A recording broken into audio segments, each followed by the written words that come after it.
seperti ini di area belakang seperti ini membangun serangan, atau kita nanti ada menyerang di area tengah atau di area depan, semuanya sebenarnya sama. Apa yang kita butuhkan itu sama. Cuman tiga sebenarnya. Cuman tiga. Asalkan kita benar-benar bisa memahami tiga ini, fase menyerang pasti lancar. Jadi ini masuk ke dalam prinsip of play ya, prinsip attack. Jadi harus punya width atau lebar, depth atau panjang, dan terakhir koneksi. Itu prasyarat utama untuk bisa membuat fase ini lancar. Oke, bisa dikasih lihat implementasinya. Ya, kalau di sini bisa kita lihat. Ini prinsipal ini universal ya, artinya mau pakai formasi apa, mau siapapun pemainnya pasti akan kurang lebih pasti sama ya. Pasti akan sama. Mau kita pakai 3 back, mau kita pakai 4 back itu sama. Jadi karena ini prinsip ya, prinsip itu maksudnya akan selalu benar. Akan selalu benar. Kalau prinsip itu bisa dijalankan, sepak bola itu maksudnya fase yang kita jalani itu pasti akan tingkat kesuksesannya sangat tinggi. Tingkat kesuksesannya sangat tinggi. Asalkan semua tiga-tiganya itu bisa diaplikasikan di lapangan oleh pemain. Oke, contoh implementasinya kayak gimana? Apa sih yang dimaksud width, apa yang dimaksud depth, apa yang dimaksud koneksi? Oke, jadi untuk width, untuk kita di mana-mana.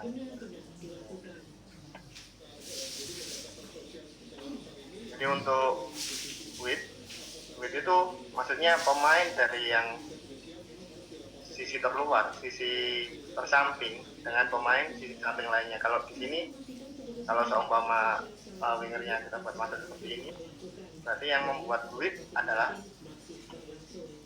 antara dua back. Ya, ini namanya width. Kalau wingernya keluar, tapi sepertinya contoh kita buat masuk, width dalam skema 11 ini ada di atas, ada di dua winger. Jadi width itu pemain yang terluar, entah itu satu sisi itu satu pemain atau dua pemain, cuman pemain terluar itu adalah width. Dan width ini berbeda-beda untuk setiap pemain juga, maksudnya sangat relatif juga. Kadang-kadang kalau contoh kalau kita punya di sini itu Dani Alves, ya, Dani Alves ini lawan Marquinhos dia di sini, dia dapat bola di area sini pun dia sudah nggak akan hilang bola. Kenapa ya? Karena skillnya bagus. Dia bisa lewati ya, atau dia bisa kirim bola ke depan, sudah cukup. Jadi untuk Dani Alves width hanya di titik ini, nggak sampai di samping, itu sudah cukup. Tapi kalau bicara secara tim itu berarti kan kita bicara kelebaran, itu berarti selebar-lebarnya. Selebar-lebarnya, nggak selebar-lebarnya juga, selebar yang dibutuhkan. Selebar yang dibutuhkan, nah ini menarik nih, selebar yang dibutuhkan. Jadi relatif ya. Ada situasi di mana nggak harus selebar-lebarnya ya. Ada situasi nggak harus selebar-lebar. Oke. Jadi tapi kalau kita lihat di contoh, kalau kita secara level masih agak bawah, dan juga kalau kebetulan kita itu bisa mengendal tim usia muda, pada umumnya width itu yang dibutuhkan adalah di garis. Oke, jadi sebagai basic dulu ya. Basic dulu, karena kemampuan pemain belum selevel itu, jadi kita instruksikan mereka di garis, dan itu akan cukup membantu tim untuk bisa mendapatkan lebar lapangan. Tapi apa efeknya? Efeknya width ini membuat lapangan kan besar. Ya, width sama depth itu membuat lapangan itu besar. Jadi efeknya tentu membuat lawan lebih susah untuk melakukan marking, maksudnya untuk menutup ruangan ketika contoh kita buat mereka agak dalam saja seperti ini. Tentu wingernya lawan nggak perlu di sini juga, dia cukup di sini. Ketika bola kita beri ke kanan contoh, mereka sudah bisa datang dan itu cukup. Oke. Dan ketika itu terjadi, area tengah ini jadi sangat sempit yang akhirnya tengah ini tidak bisa diberi bola atau diakses. Jadi kalau kita buat lebar, lawan tidak bisa berdiri di sini, dia harus sedikit agak melebar. Oke. Ketika bola kita beri ke samping, mereka masih bisa ada waktu yang pas untuk datang. Dan ketika kita buat width, tentu akhirnya area tengah relatif lebih longgar karena wingernya lawan harus agak melebar daripada ketika winger kita tidak terlalu lebar. Oke, berarti secara sederhana kita bisa bilang kalau width ini merenggangkan lawan gitu. Width ini merenggangkan lawan, iya benar. Ya, secara horizontal mereka jadi ke terenggang, habis itu kemudian jadi ada lubang untuk kita bisa main ke depan. Ya, jadi tentu saja secara prinsip kan kalau kita main bola dengan lapangan yang lebih besar lebih nyaman ketika kita bisa bermain, kita bisa mengalirkan bola daripada kita disuruh main di area yang sempit. Makanya seperti itu logika awalnya. Iya. Kalau sekarang itu tadi width udah jelas untuk merenggangin lawan. Sekarang kalau depth atau mungkin sering kita dengarnya panjang, gimana? Panjang ini juga sama dengan width. Kita gambar lagi.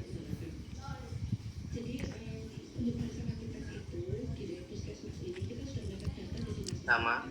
Jadi panjang ini adalah pemain yang paling jauh di depan dan pemain yang paling jauh di belakang. Kalau kita dalam build up dari kiper seperti ini, tentu yang paling belakang bisa kita hitung kiper. Oke. Nah, waktu di fase ini kiper terlibat kan. Ya. Jadi ini adalah yang membuat yang menentukan depth-nya. Dan depth ini nanti yang menentukan bagaimana jika lawan berdiri untuk melakukan defending. Tentu saja seperti itu. Jadi semakin depth-nya semakin besar, tentu saja nanti serangannya juga semakin ruangan yang tercipta juga semakin besar juga. Ini contoh biasa ya seperti ini. Kadang-kadang kan lawan juga lebih membuat naik seperti ini. Jadi kadang seperti ini. Berarti kalau depth ini tujuannya juga sebenarnya merenggangkan lawan juga ya. Cuman secara vertikal gitu ya. Secara vertikal. Sehingga ketika lawan terenggang secara vertikal akan membuka ruangan yang mungkin selama ini kita kenal dengan ruang antar lini. Iya, tentu saja ketika kita membuat area-area di luar permainan itu lebih lebar, tentu akhirnya akan membuka ruangan itu. Jadi kalau kita bisa gambarkan lebih clear, sebenarnya ini kan seperti kita main rondo aja kan. Di titik terluar ada di terluar dalam fase ini, contoh 9 ini terluar, 11 ini juga terluar. Jadi ada sekitar 8 pemain yang ada di titik luar, kemudian ditambah ada pemain yang ada di titik tengah. Jadi kan seperti itu. Jadi pemain di titik luar ini coba bermain seperti kita main rondo atau 4-2. Cuman kita ada bantuan pemain yang ada di tengah. Bagaimana caranya kita bisa mengalirkan bola melalui pemain terluar, tapi juga bisa mengakses pemain di tengah. Karena apa? Karena kalau kita di luar terus, tentu mudah dijepit lawan. Jadi bagaimana juga tengahnya bisa Oke. Dan untuk bisa main ke dalam kita perlu lebar supaya renggang lawan, jaraknya jadi jauh, kita bisa main ke depan. Dan kita juga perlu panjang supaya jarak antar lininya juga jauh sehingga ruangan pemain-pemain yang ada di tengah itu bisa berdiri di ruang antar lini gitu ya. ya benar. Jadi apa yang dilakukan pemain terluar ini adalah untuk membuatkan ruangan pemain yang di tengah dan pemain yang di tengah ini akhirnya bisa mengoneksikan lah, menyambungkan semua pemain yang ada sehingga bola bisa mengalir ke lebih banyak pemain. Jadi ini juga salah satu hal yang mungkin agak tidak dilakukan oleh banyak tim juga, terutama di kita adalah ketika serangan seperti ini kadang mereka hanya memakai 4 pemain atau pemain-pemain yang ada di sini ya. Seperti ini. Terus ini sangat sering juga ini. Ya gimana? Jadi bola dari kiper ke stopper ke fullback, akhirnya mereka hanya bermain berlima di sini.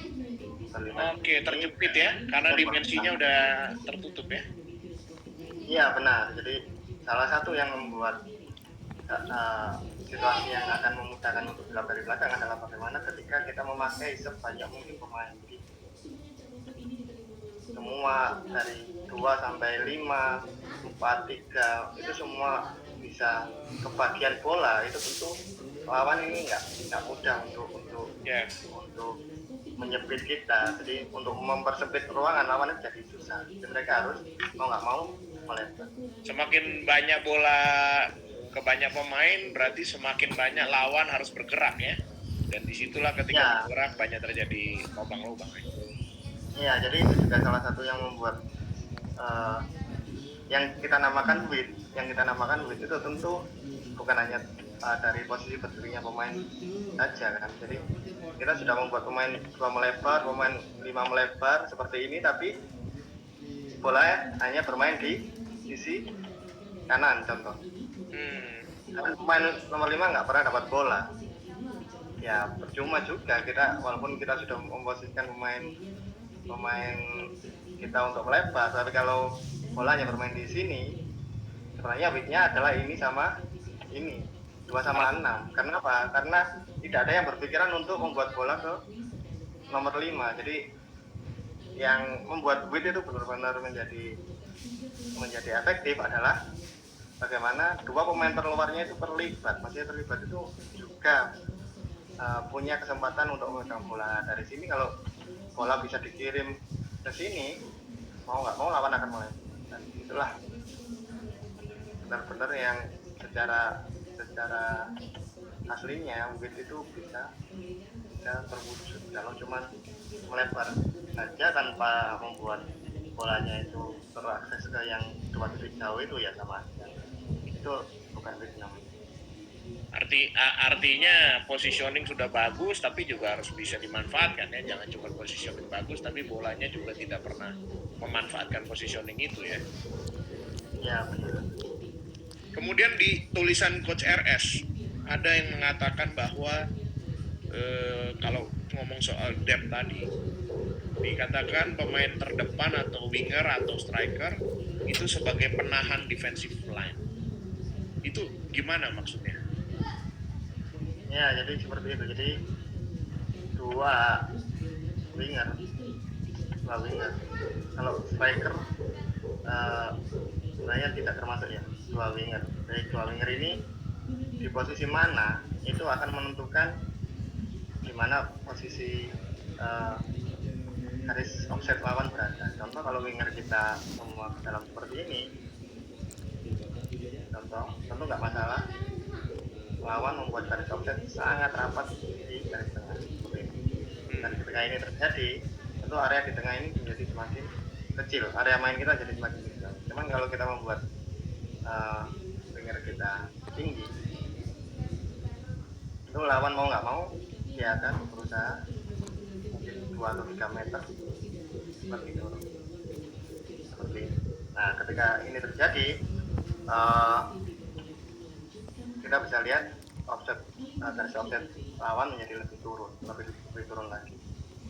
Oke. Salah satu contoh ekstrim adalah mungkin yang dilakukan Pep Guardiola di Manchester City ya, karena kipernya mempunyai tendangan jauh yang sangat akurat dan cukup jauh juga. Mereka membuat tiga pemain yang di depan itu di belakang offset line lawan. Mau nggak mau lawan agak menyesuaikan diri dengan posisi seperti itu. Jika yang terjadi, semakin lebar juga area main untuk melakukan gerak dari kiper. Jadi fungsi dua pemain ini adalah untuk mengunci garis pertahanan lawan di mana.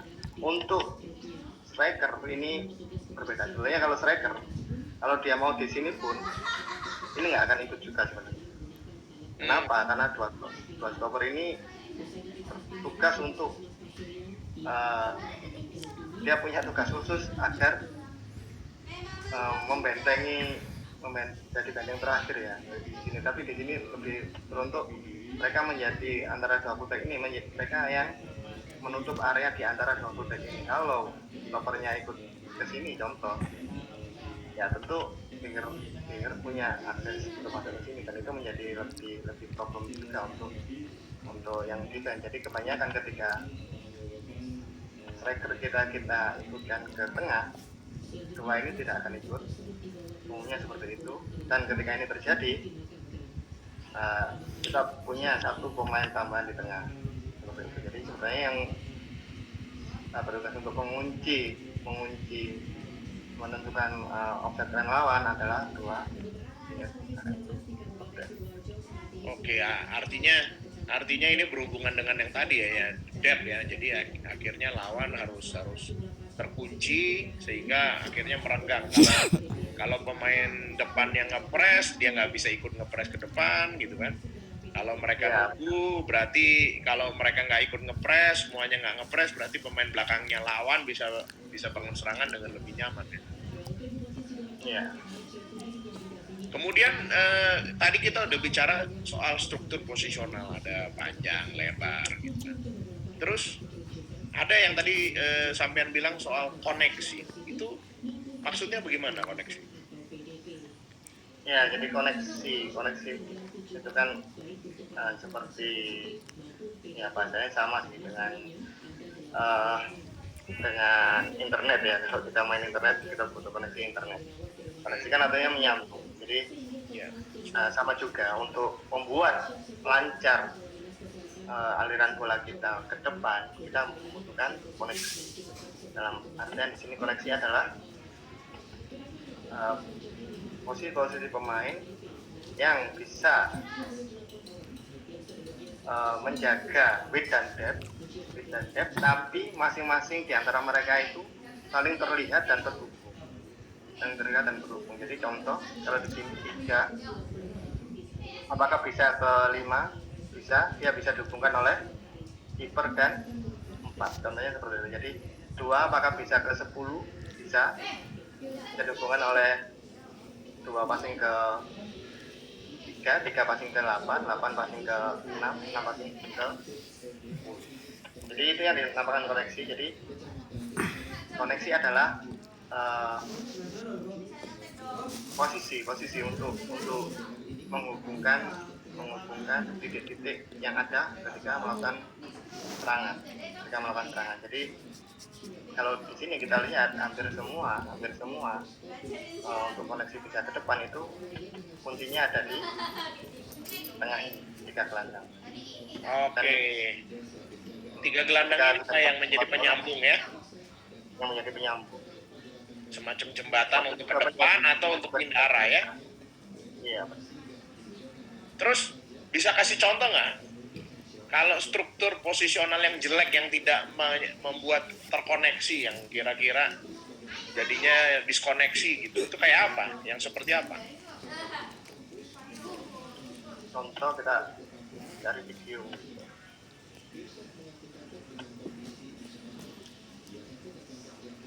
Oke. Bisa di full screen nggak? Biar lebih gede. Ini paling gede. Oke. Kelihatan nggak? Oke, ya. Lebih enak.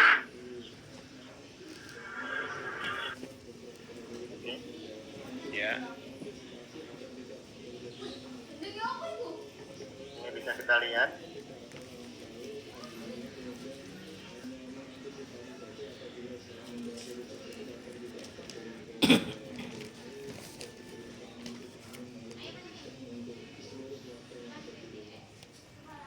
Oke, kita pause sebentar. Oke, di sini bisa kita lihat. Ya. Ini back kiri, back kanannya naik. Oke. Back kiri. Di sini ada nomor 6. Oke. Tapi nomor 8 10-nya ada di ini 1 dan di ini 1. Oke. Ini dua nomor. Jadi kita bisa lihat ada sedikit ketidak koneksian ya, tidak sambungan antara gelandang-gelandangnya. Kita jalankan Di dulu. situ ada ruangan yang tidak terisi ya juga ya. Artinya tidak terisi. Artinya salah satu berusaha mengisi tapi dia berhenti di sini juga.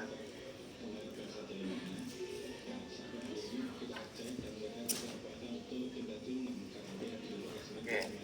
Nah, di situasi ini Ya. bisa kita lihat ketika bola dipegang oleh kiper, back kiri Ya. memutuskan untuk lebih naik ke depan. Padahal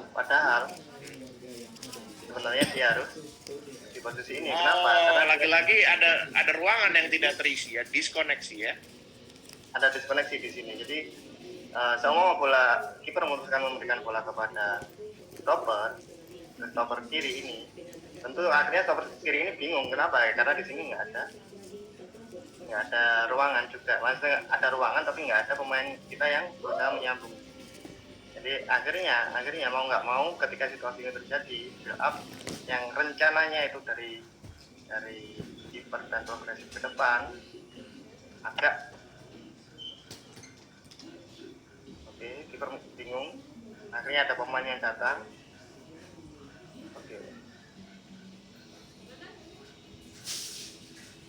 Jadi seperti itu. Jadi karena secara posisi awal back kiri ini tidak bisa menyambungkan struktur yang ada, posisi pemain mau nggak mau ketika dia dapat bola dia langsung pressing lawan, yang membuat dia harus melakukan aksi yang mungkin akhirnya membuat bola itu menjadi susah untuk dikontrol oleh timnya. Ya. Terus tadi kita udah banyak dapat advice untuk pemain muda terutama ya. Ada nggak contoh kira-kira anak muda mungkin umur baik mungkin 11 tahun, 12 tahun, 13 tahun, 14 tahun, whatever, bentuk-bentuk latihan yang melatih prinsip-prinsip tadi, lebar, panjang, koneksi, kemudian cari orang bebas, cari orang ada depan. Apa bentuk-bentuk latihan kayak apa yang bisa melatih prinsip-prinsip itu? Jadi kalau kita lihat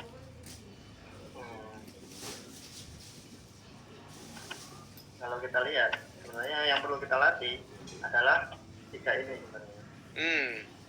Kita bisa melatih pemain itu untuk melebar, karena pemain itu juga untuk memastikan diri panjang, dan juga ada pemain yang membuat koneksi.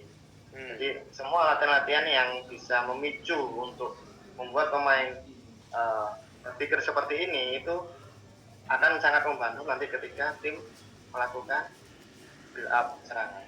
Contoh ya, kalau ini contoh yang sudah sangat umum karena sering dipakai tim di Eropa juga. Jadi lawan 4+3 ini memenuhi semua persyaratan agar tiga yang tadi itu